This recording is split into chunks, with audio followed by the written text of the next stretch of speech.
Is your desire to avoid pain stronger than your desire to gain pleasure? Folks, it may sound backwards. You're saying, no, of course I want pleasure. Why would I want to go towards the pain? Why would I want to avoid pain more than I would my desire to gain pleasure? Well, folks, it actually happens to be that way. Michael Belongowitz here again, once again, coming to you with another video. Folks, welcome. Today I just got done with a workout, so I'm shooting the video in the gym today. But I want to talk to you all, folks, about why us humans, we do more to avoid pain than we do to gain pleasure in our life. And let me give you a couple of examples here, folks. But one example that comes immediately to mind is that many of you out there, right, that desire a deep, meaningful relationship, an intimate relationship, right, or don't have one as of now. You may be single. You may want one consciously, but maybe at some subconscious level, you associate too much pain with entering into a new relationship and making yourself vulnerable again to somebody, opening up your heart with a chance of it being hurt again, or broken, as they say, right? So you don't go out and seek someone, or you aren't open to a relationship, and you just don't seem to be attracting the right people, the right person for you. Because consciously you may want that, right? You want to be with somebody, you don't want to be alone. But subconsciously your mind is telling you there's too much pain associated with having a relationship again, because remember what happened in the past, how hurt I got from that one person. I don't think I want to get into that again and repeat that. So we'll do more to avoid the pain, which is stay away from relationships in general, right, as opposed to going towards one and enjoying the pleasure that comes from having that deep, meaningful relationship with somebody that we all deserve. Because some people I've met, they said, oh, I'm single, I'm happy, yeah, I'm good where I'm at.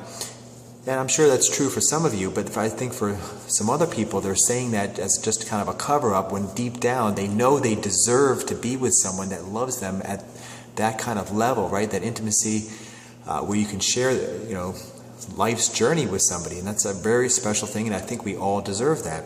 I think some of us do sabotage ourselves in that because we want to avoid pain more than we do gain pleasure.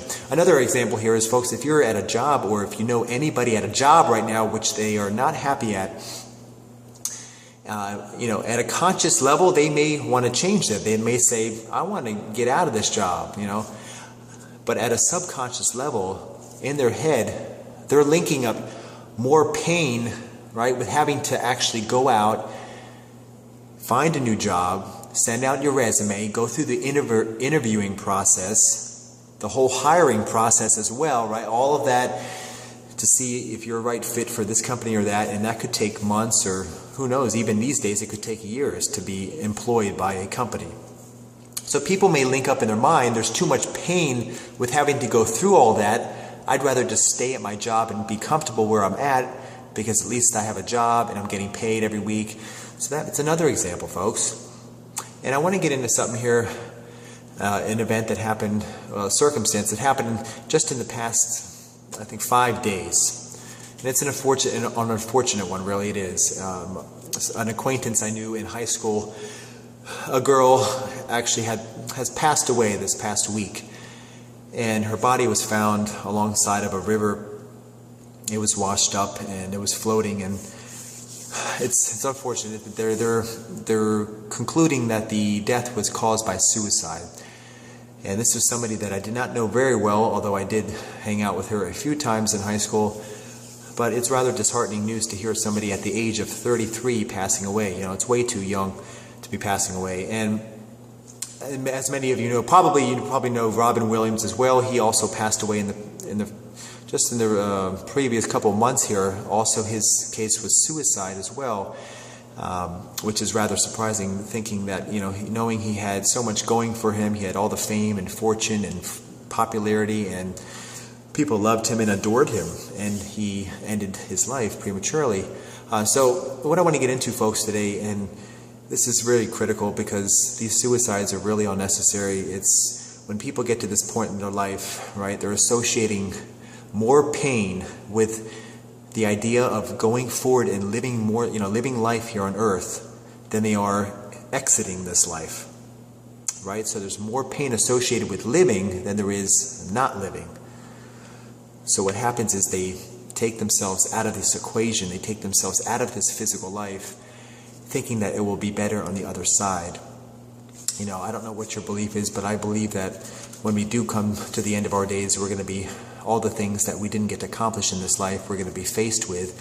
And I do believe that we get reincarnated and come back in some other life form. So if we don't accomplish what we want in this lifetime, or we don't learn the lessons that we're, you know, supposed to learn, then we come back in a lifetime, again, reincarnated to learn these lessons. That's my personal belief. So I'd rather stay here on earth, learn all the lessons I need to, and get everything that I want to out of this life, you know, accomplished.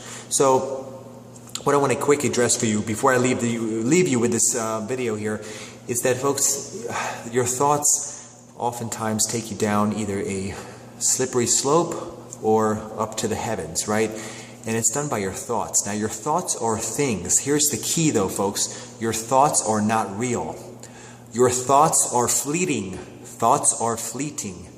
Thoughts come and go, kind of like clouds, right? They drift along and then they leave. So what I'm going to really want to get at, folks, is why people get to the level of suicide is because you can call it maybe the battle of the mind, or I like to say coming to peace with your mind. Coming to peace with your thoughts and your mind. And it starts with an awareness, right? So you got to get aware, and you want to become the observer of your thoughts. To do this, you got to sit, focus on your breath, watch your breath go in, watch it go out. You do this for even a minute or 60 seconds, whatever. Do this for a bit. You'll notice that your thoughts, you may get distracted, and you may start to hear thoughts come in, and you may drift away from focusing on your breath. When that happens, simply bring awareness to the situation and focus back on your breath again. Okay? This is the first step to being an observer of your thoughts. Because when you have thoughts that come in that don't serve you, like sometimes I do, when they come in and I hear that little chit-chat going on, you know what I say? I say, thank you for sharing, but I'm going to go this way, and I'm going to choose to feel this way, and I'm going to do this instead of, but thank you for sharing. And it sounds kind of corny, yes, you're talking to your thoughts, but folks, it does work. Just say, thank you for sharing, and I'm going to do this, I'm going to go this way instead. So folks, it's really important. I want to address the last thing is just to be aware of your thoughts. It starts with focusing in on your breath, and you can do this as little as a minute to 2 minutes a day, but by doing this, you'll be able to start shifting your thoughts so that you don't go down a slippery slope, and that you can stay here on earth and live a fulfilled, meaningful, purposeful life. Hope this reaches you well, folks. We'll see you on the next video. I love you all. Bye-bye.